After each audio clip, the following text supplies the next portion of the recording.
Mwanetu Sudi Idi amesema anaomba tusikie Biblia inasemaje kuhusu wanawake ambao wanaenda sehemu za ibada vichwa wazi. Hapa tukicheki kwenye neno kutoka Biblia takatifu, Wakorintho 11 mstari wa 5 inasema na mwanamke anayeomba au kutoa unabii pasipo kufunika kichwa chake anaaibisha kichwa chake, ni sawa kama amenyoa nywele zote kichwani. Tukija kwenye Agano Jipya, ambapo ni tafsiri ya kusoma kwa urahisi, Wakorintho 11 mstari wa 5 inasema lakini kila mwanamke anayeomba au kutabiri pasipo kufunika kichwa chake anakiaibisha kichwa chake, kwa jinsi hiyo anakuwa sawa na mwanamke yule aliyenyoa nywele zake. Tunakuja kwenye New International Version, Corinthians 11 mstari wa 5 inasema but every woman who prays or prophesies with her head uncovered dishonors her head.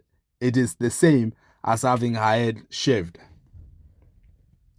Najua umenipata hapo. Mapaja wazi mnaingia kanisani, vichwa wazi mnaingia kanisani, mabega wazi mnaingia kanisani.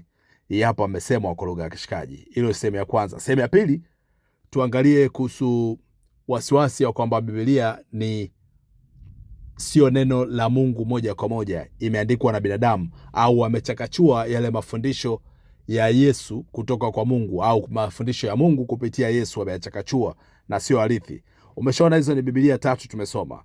Ya kwanza ni neno Biblia takatifu, ya pili Agano Jipya, tafsiri ya kusoma kwa urahisi, lakini ya tatu ni New International Version. Imagine ni toleo jipya la kimataifa. Kuna kwaje na toleo jipya wakati Yesu hakushuka tena kutoa ujumbe mwingine kutoka kwa Mungu na bado tunamsubiri? Sio?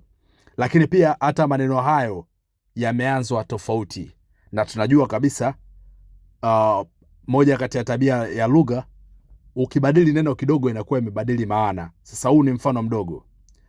Kwenye Wakorintho 11 mstari wa 5 kutoka kwenye Biblia takatifu inaanza na mwanamke anayeomba au kutoa unabii pasipo kufunika kichwa chake.